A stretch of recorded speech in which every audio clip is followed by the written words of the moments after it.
Hello बच्चों, स्वागत है आपका हमारे चैनल खंडवाल क्लासेस में। तो बच्चों, आज हम इस वीडियो में chapter number 18 pollution of air and water के सभी क्वेश्चंस आंसर्स को कंप्लीट करेंगे।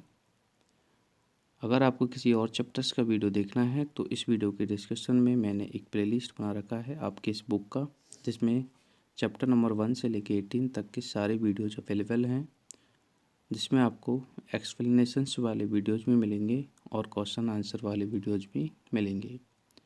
अगर आप हमारे चैनल पर पहली बार विजिट कर रहे हो तो प्लीज़ इस चैनल को सब्सक्राइब करें और साथ ही साथ अपने दोस्तों को भी, अपने क्लासमेट्स को भी जो है ये चैनल का जो लिंक है वो शेयर करें।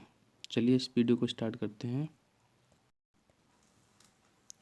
क्वेश्चन नंबर 1 है आपके, जो पहला क्वेश्चन है वो MCQs टाइप का है, जिनमें हम ए वाला क्वेश्चन देख रहे हैं। Drinking contaminated water can cause disease like, यानी कि कॉन्टमिनेटेड वाटर को ड्रिंक करने से हमें इनमें से कौन सी बीमारी हो सकती है। तो उसका राइट आंसर है टाइफाइड। सेकंड क्वेश्चन है the gas responsible for global warming, इनमें से कौन सी गैस है जो कि ग्लोबल वार्मिंग के लिए रेस्पॉन्सिबल है। तो वो है आपका CO2। नेक्स्ट क्वेश्चन है the gas that mixes with blood and prevent it from carrying oxygen. तो वो है आपका CO, carbon monoxide. Carbon monoxide जो है ब्लड के साथ में मिक्स होके और ऑक्सीजन की प्रेजेंस को कम करता है। नेक्स्ट क्वेश्चन डी है the method of water purification that kills germs, यानी कि इनमें से कौन सा मेथड है जो कि जर्म्स को किल करता है। तो इसका राइट आंसर है ये फोर्थ वाला, बोथ फर्स्ट एंड थर्ड। ठीक है। नेक्स्ट क्वेश्चन ए है a city water works purifies water by the, यानी कि जो सिटी वाटर टैंक होता है उसका जो पानी है वो कैसे प्योरीफाई होता है। तो उसमें ये तीनों ही मेथड इंक्लूड होते हैं, सेडिमेंटेशन, फिल्ट्रेशन और क्लोरिनेशंस। तो इसमें राइट आंसर आएगा all of these. Next question है chemical method of purifying water at home. तो इसका राइट आंसर है एडिंग क्लोरीन टैबलेट्स। आगे हम देखते हैं फिल इन द ब्लैंक्स, जिनमें फर्स्ट क्वेश्चन है kill germs present in water and enrich it with oxygen. तो इसका राइट आंसर है ओजोन।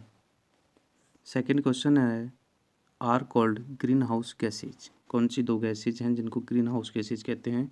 तो उसमें है आपका एक CO2 carbon dioxide and next है आपका मीथेन गैस। ठीक है, CH4 जिसे हम फॉर्मूला देते हैं CH4। नेक्स्ट है the layers protect us from harmful ultraviolet rays, यानी कि वो कौन सी लेयर है जो कि हमें सन की जो अल्ट्रावायलेटिक रेज होती है उनसे हमें प्रोटेक्ट करती है। तो इसका राइट आंसर है ओजोन लेयर। आगे हम देख रहे हैं D natural phenomenon like volcanic eruption and dust storm that cause air pollution, यानी कि एयर पॉल्यूशन जो होता है 2 टाइप से होता है, एक नेचुरल और एक होता है आपका मैन मेड। तो ये कुछ नेचुरल फिनोमिनन है।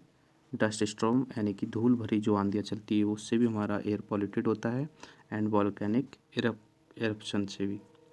नेक्स्ट है the Ganga action plan to save Ganga was launched in 1985।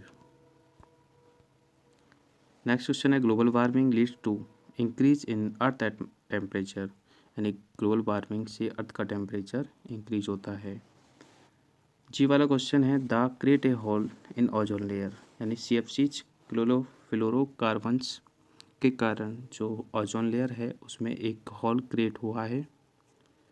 आगे हम देख रहे हैं क्वेश्चन थर्ड ट्रू फॉल्स। पहला क्वेश्चन है carbon monoxide is produced by the incomplete combustion of fuel. तो यस इट इज़ ट्रू, क्योंकि कार्बन मोनोऑक्साइड जो है इनकम्प्लीट कम्बशन से प्रोड्यूस होता है, यानी कि अगर हम किसी सब्सटेंस को बर्न करते हैं और वो कम्प्लीटली बर्न नहीं होता है दैट टाइम कार्बन मोनोऑक्साइड यानी CO प्रोड्यूस्ड होता है, और अगर वो कम्प्लीटली बर्न हो जाए दैट टाइम CO2 प्रोड्यूस होता है। नेक्स्ट क्वेश्चन है eutrophication reduce the level of oxygen in water bodies. तो yes, it is also true. ठीक है, क्योंकि यूकोट्रॉफिकेशन से वाटर बॉडीज में ऑक्सीजन का लेवल वाकई कम होता है। नेक्स्ट ये वाला क्वेश्चन देख रहे हैं, air pollution is only caused by natural sources. तो it is false, because air pollution जो है नेचुरल और मैनमेड दोनों ही टाइप के सोर्सेज से होता है। नेक्स्ट क्वेश्चन है particulate matters consist of tiny particle suspended in air. तो that is true. Next question है oil spills have a positive effect on aquatic life. तो दैट इज फॉल्स, क्योंकि ऑयल स्पिल से negative effects होते हैं, not positive. Next question F है portable water has distinct taste. तो इसमें भी आपको ट्रू करना है, क्योंकि जो पोर्टेबल वाटर होता है, पानी जो होता है पीने का, उसका अपना एक टेस्ट होता है। वैसे तो पानी के अलग अलग टेस्ट होते हैं, आपको पता है, लेकिन पीने का पानी जो कि एक हम प्योर वाटर हम जिसे कहते हैं, तो उसका भी एक टेस्ट होता है। सो मैंने इसको ट्रू किया है। आगे हम देख रहे हैं मैच द फॉलोइंग। तो CFCs जो कि डैमेज करता है ओजोन लेयर को, इसलिए CFCs मैच होगा आपके लास्ट वाला 6 से। नेक्स्ट है डिफॉरेस्टेशंस। तो डिफॉरेस्टेशन से CO2 का लेवल जो होता है वो इंक्रीज होता है। अगर पेड़ों की कटाई करेंगे तो CO2 इंक्रीज होगा। तो मैंने सेकंड को मैच किया है 4 से। नेक्स्ट है क्योटो प्रोटोकॉल। ठीक है, क्योटो प्रोटोकॉल मैच होगा आपका फर्स्ट नंबर से, reduce the emissions of greenhouse gases. Next है सल्फ्रिक एसिड जो कि एसिड रेन है, तो ये 5th से मैच होगा। नेक्स्ट है CNG जो कि एक क्लीन फ्यूल है। नेक्स्ट है हाइड्रो एनर्जी, तो ये आपका नॉन पॉल्यूटिंग फ्यूल है। ठीक है, मैंने अलग अलग जो कलर से इसको मैच किया है, इसे आप इजीली देख सकते हो। नेक्स्ट क्वेश्चन हमारे वेरी शॉर्ट टाइप है, जिनमें पहला क्वेश्चन है what are the substances that cause pollution called. यानी कि वो सब्सटेंसेज जिनसे पॉल्यूशन होता है उन्हें क्या कहते हैं, उन्हें पॉल्यूटेंट्स कहते हैं। ठीक है, 1 वर्ड क्वेश्चन है, तो पॉल्यूटेंट्स। नेक्स्ट क्वेश्चन है right the full form of CFC। तो CFC मीन्स क्लोरोफ्लोरोकार्बन। ठीक है, तो एक ही वर्ड में मैंने इसको मैच करके लिख दिया, chlorofluorocarbons.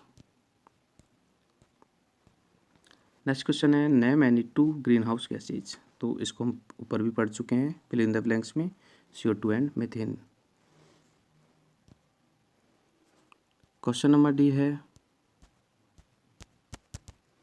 Name any 2 disease caused by the consuming polluted water. तो एक तो कॉलेरा है और एक डायसेंट्री है, और एक हमने ऊपर भी पढ़ा है। ठीक है, टाइफाइड भी हम इसमें लिख सकते हैं। तो कोई भी 2 डिजीज आपको इसमें राइट करना है। नेक्स्ट क्वेश्चन है what is the use of reverse osmosis. ठीक है, रिवर्स ऑस्मोसिस जिसको शॉर्ट फॉर्म में हम RO कहते हैं। तो RO का यूज हम अपने हाउस में करते हैं फॉर वाटर प्योरीफिकेशन। तो मैंने इसमें लिखा है सिर्फ शॉर्ट आंसर वाटर प्योरीफिकेशन। आपकी सुविधा के लिए मैंने जो आंसर्स हैं वो ज़्यादा बड़े नहीं करवाए हैं। आगे देखो शॉर्ट टाइप के क्वेश्चन आंसर, जिनमें पहला क्वेश्चन है what is acid rain. Acid rain क्या होता है, तो उसका आंसर मैंने यहाँ पर लिखा है the oxide of sulphur and nitrogen that are present in the air react with atmospheric water vapour to form sulphuric acid. यानी कि जो सल्फर और नाइट्रोजन के जो ऑक्साइड होते हैं, सल्फर का ऑक्साइड सल्फर डाइऑक्साइड होता है, नाइट्रोजन का NO2 नाइट्रोजन डाइऑक्साइड होता है। तो ये हमारे एटमॉस्फेरिक जो वाटर है उसके साथ में मिक्स होते हैं, और फिर ये रेन वाटर के साथ में मिक्स होते हैं, तो हम इसे एसिड रेन कहते हैं। तो यहाँ तक आपको ये करना है। आगे क्वेश्चन नंबर B है what is green house effect. Green house effect क्या होता है, तो इसको मैंने आपको रेड कलर पे यहाँ पर लिखा है the greenhouse effect is a process that occurs when gases in earth atmospheric trap and sun heats, यानी कि सनलाइट से जो हीट आती है उसको हमारे एटमॉस्फेयर में कुछ गैसेज होती है जो कि ट्रैप कर लेती है, and this process makes earth atmosphere much warmer, और इस प्रोसेस से जो अर्थ का एटमॉस्फेयर होता है वो गर्म बना रहता है। It would be without an atmosphere, यानी कि बिना किसी एटमॉस्फेयर के। ठीक है, अभी कौन कौन सी गैसेज होती हैं जो कि सनलाइट को ट्रैप करती हैं? इनमें कुछ CO2 होती है, कुछ मीथेन होती है। ठीक है, आगे है व्हाट इज यूकोट्रॉपिकेशन। ठीक है, तो यूकोट्रॉपिकेशन का जिक्र अभी ऊपर भी हुआ था। यूकोट्रॉपिकेशन एक प्रोसेस है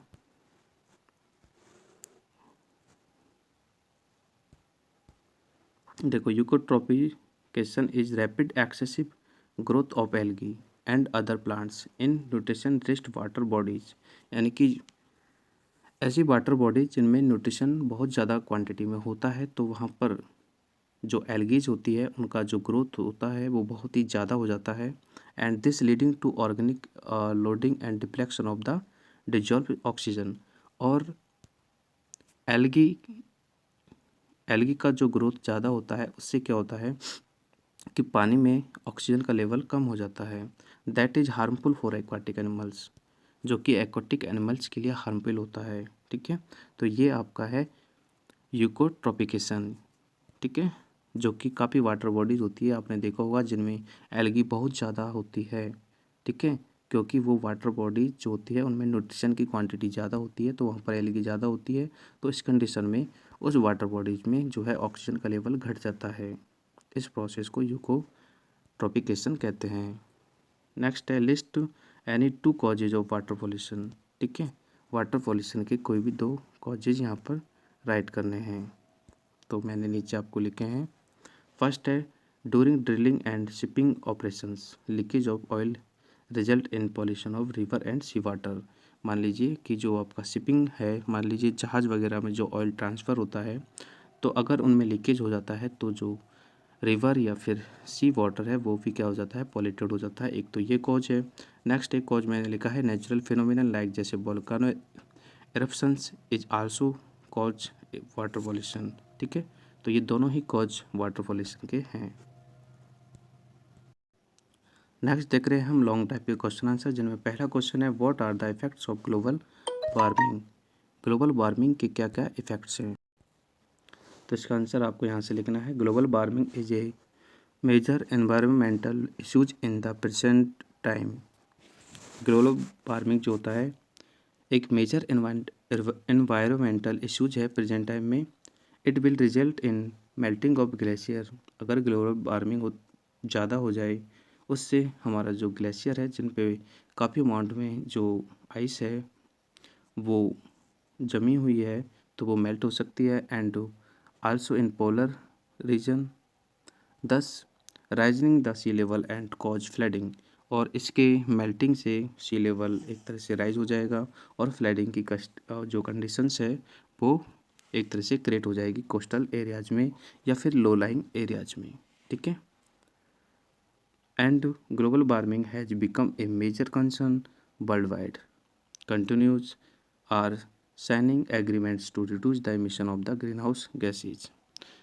countries are signing agreements to reduce the emission of greenhouse gases, यानी कि जो यूको प्रोटोकॉल हुआ था उसमें सभी कंट्रीज ने इस चीज़ के लिए एग्रीमेंट किया था कि उन सबको मिलकर एक तरह से ग्रीन हाउस गैसेज के इमिशन पर कंट्रोल करना है। तो ये आपका आंसर है, आप यहाँ से लिख लेना। बेसिक कॉजेज क्या है, ये लाइन जो है इसमें लिखना ज़्यादा ज़रूरी नहीं है, लास्ट वाली लाइन इसको आप कट भी कर सकते हो, आप यहाँ तक ही लिख सकते हो वर्ड वाइड तक। ठीक है, सेकंड क्वेश्चन है what is air pollution, list is sources. Air pollution क्या है और इसके क्या क्या सोर्सेज हैं वो हमें बताने हैं। पहली बात कर लेते हैं हम एयर पॉल्यूशन एक्चुअली में होता क्या है, तो उसका मैंने यहाँ पर डिफाइन लिखा है कि any undesirable change in the physical chemical और बायोलॉजिकल कैरेक्टरिस्टिक्स ऑफ एयर, यानी कि एयर की फिजिकल केमिकल बायोलॉजिकल कैरेक्टरिस्टिक्स में कोई भी अनडिजायरेबल जो चेंज होता है उसे हम एयर पॉल्यूशन कहते हैं। अब सोर्सेज ऑफ एयर पॉल्यूशन की बात करें तो 2 टाइप के यहाँ पर सोर्सेज होते हैं, एक तो नेचुरल सोर्सेज और एक man made sources. Natural sources में आपके इंक्लूड होता है डस्ट स्टॉर्म्स, जो कि डेजर्ट एरियाज़ में आपको ज़्यादा देखने को मिलता है, मिट्टी उड़ती रहती है हमेशा, और smoke in from forest fires, ठीक है, जंगल में आग लग जाती है तो उससे भी काफ़ी स्मोक प्रोड्यूस होता है, वो भी एक तरह से एयर पॉल्यूशन का ही कॉज है। नेक्स्ट है फॉलन फ्लोटिंग इन एयर, यानी कि जो फॉलन होते हैं वो हवा में फ्लोट होते हैं तो वो भी एयर को पॉल्यूटेट करते हैं। और एक है आपका वोल्केनिक एरप्शन, तो ये सारे ही आपके नेचुरल कॉज हम इनको कह सकते हैं। आगे हम देखते हैं मैन मेड कॉज। तो मैन मेड कॉज में काफ़ी सारी कॉज हैं जो कि एयर को पॉल्यूटेट करते हैं। उनमें से पहला हम देख रहे हैं द कम्बुशन ऑफ फ्यूल्स, लाइक जैसे पेट्रोल और डीजल की कम्बुशन से भी एक तरह से क्या होता है, एयर पॉल्यूटेड होता है। एंड सेकंड रीजन हम देखते हैं बर्निंग ऑफ फ्यूल्स, जैसे कि हम हाउस होल्ड में यूज लेते हैं carbon monoxide and carbon dioxide, ठीक है, तो इन गैसेज के कारण भी एयर पॉल्यूटेड होता है। और एक और आपका रीजन है इंडस्ट्रीज एंड फैक्ट्रीज से जो हार्मफुल गैसें इमिट होती है, जैसे सल्फर डाइऑक्साइड है, नाइट्रोजन डाइऑक्साइड है या फिर क्लोरीन है, तो इससे भी एयर पोल्यूशन होता है। आगे है एक आपका थर्मल पावर प्लांट से भी एयर पोल्यूशन होता है, न्यूक्लियर पावर प्लांट से भी एयर पोल्यूशन होता है, क्योंकि यहाँ से भी जो है हार्मफुल गैसेज सल्फर डाइऑक्साइड और कुछ रेडियो एक्टिव पॉल्यूटेंट्स रिलीज होते हैं, ठीक है।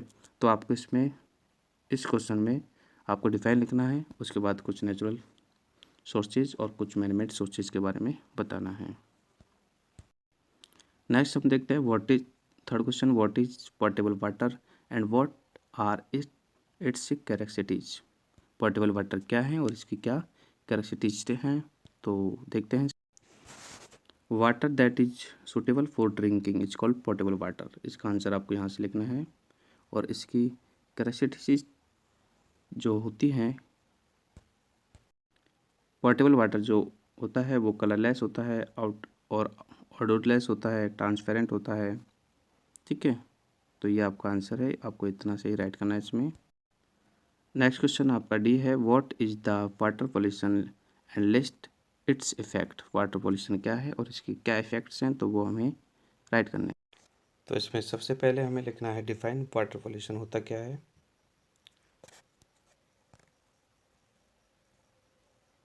तो उसके लिए आपको यहाँ से लिखना है define harmful substances such as sewage, silt, toxic chemical in water is called water pollution, ठीक है। ये तो हो गया आपका डिफाइन।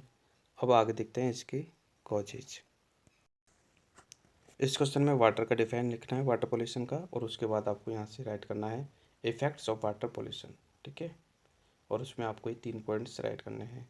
पहला है water waste water contents poisonous chemical, like जैसे आर्सेनिक है और फ्लोराइड्स है, and harmful that harm for aquatic life, यानी कि वेस्ट वाटर में आपके आर्सेनिक और फ्लोराइड जैसे पॉइजनस केमिकल्स कंटेन होते हैं जो कि एक्वाटिक लाइफ के लिए हार्मफुल होते हैं। सेकंड क्वेश्चन, सेकंड जो पॉइंट है आपको ये लिखना है oil spills also effect marine life, यानी कि जो ऑयल स्पिल्स होती है, ठीक है, मान लीजिए समुद्र वगैरह होते हैं, सीज वगैरह, उनमें ऑयल स्पिल हो जाती है, तो उससे भी एक्वाटिक लाइफ को क्या होती है, एक्वाटिक लाइफ अफेक्ट होती है by cutting of the supply of O2, यानी कि ऑक्सीजन की जो सप्लाई है वो कट हो जाती है ऑयल के कारण, जिससे एक्वाटिक लाइफ एक तरह से अफेक्ट होती है।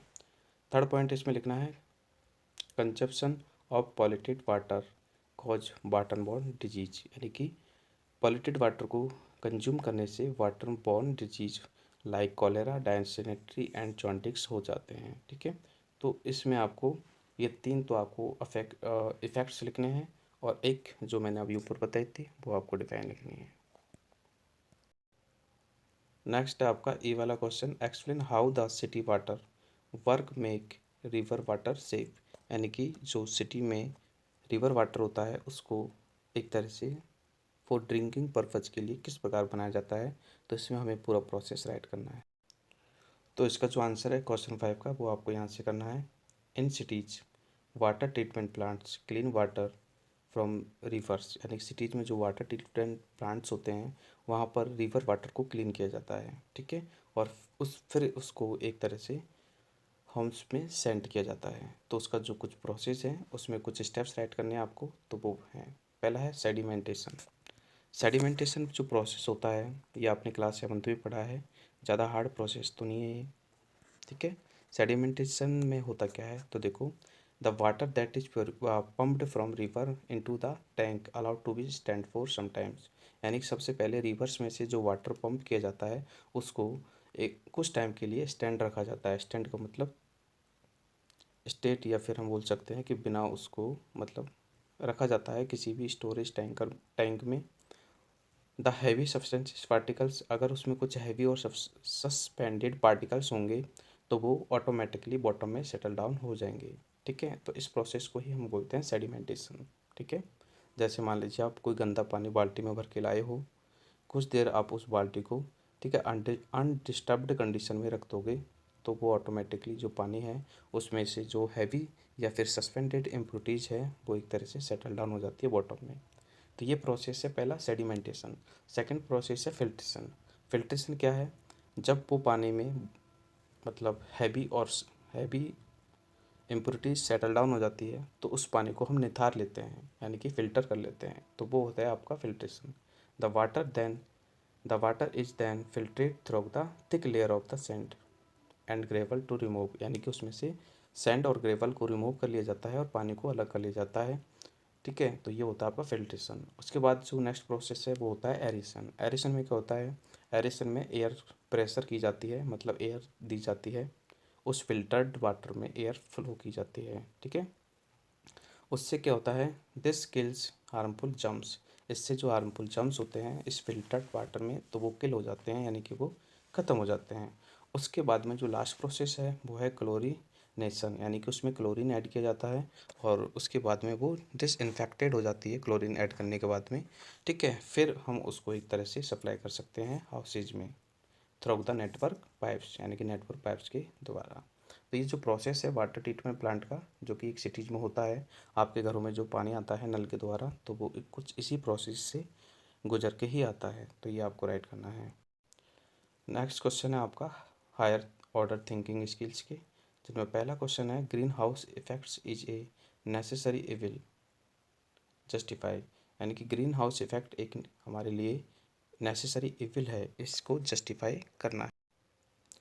तो देखो इसमें नेसेसरी इविल है या नहीं है, तो हम इसके लिए लिखेंगे yes, green house effects is a necessary evil because of it trap the solar heat, यानी कि ग्रीन हाउस जो इफेक्ट है, ग्रीन हाउस जो है एक तरह से सोलर जो हीट है उसको ट्रैप करता है और एक तरह से वो उस हीट को या फिर उस एनर्जी को ट्रैप करता है और हमारे एटमॉस्फेयर में एक तरह से उसको वार्म बनाए रखता है, ठीक है। And does not allow it to escape out during the night, मतलब दिन के समय में जो हीट है उसको एक तरह से ग्रीन हाउस ट्रैप करता है और रात के टाइम में उसको एक तरह से आउट होने नहीं देता है, मतलब बाहर नहीं जाने जाता है। इसलिए हमारा जो एटमॉस्फेयर है वो हमेशा एक तरह से एक टेम्परेचर को मेंटेन करता है और it help in growing flowers and vegetables in snow bound areas in A special glass house called green house, ठीक है। तो ये आपका इसका आंसर है। नेक्स्ट क्वेश्चन जो है आपका वो है which fuel is the government insisting on to be used in vehicles, यानी गवर्नमेंट के द्वारा किस फ्यूल को एक तरह से व्हीकल यूज के लिए अलाउ किया गया है and will it be helpful in reducing air pollution, क्या ये जो फ्यूल है वो एयर पोल्यूशन को रिड्यूस करने में हेल्पफुल है, अगर है तो कैसे। तो उसके लिए हमने ये आंसर चूज किया आपके लिए कि the government is insisting to use CNG, ठीक है। सीएनजी जो कि नेचुरल कंप्रेस्ड नेचुरल गैस होती है, तो ये एक इको फ्रेंडली गैस है, तो इस ये व्हीकल्स के लिए सही होती है। As it is not cause air pollution, because इससे कोई भी एयर पोल्यूशन नहीं होता है। एंड अदर फ्यूल्स जैसे डीजल है, पेट्रोल है, ठीक है, तो वो पार्टली कम्बुस्ट होते हैं, मतलब वो पूरी तरह कम्बुस्ट नहीं होते हैं, तो उनसे एयर पोल्यूशन मतलब एयर पोल्यूशन होता है। So CNG is the best because of this is non polluting gas. तो ये जो आपके क्वेश्चन आंसर्स है वो कंप्लीट है। आई होप कि आपको ये वीडियो पसंद आया होगा। तो प्लीज़ इस चैनल को सब्सक्राइब करें और अपने दोस्तों के साथ में यानी कि अपने क्लासमेट्स के साथ में इस चैनल के लिंक को भी शेयर करें और वीडियो को लाइक ज़रूर करें। और बाकी के अदर चैप्टर्स के अगर आपको वीडियो देखना है तो उसका जो लिंक है, मैंने आपकी इस बुक का एक प्लेलिस्ट बना रखा है जिसमें सारे चैप्टर्स आपको एक साथ देखने को मिल जाएंगे। तो उसका लिंक इस वीडियो के डिस्क्रिप्शन में आपको मिल जाएगा, तो आप वहाँ से वॉच कर सकते हैं। थैंक यू, मिलते हैं नेक्स्ट वीडियो में। बाय।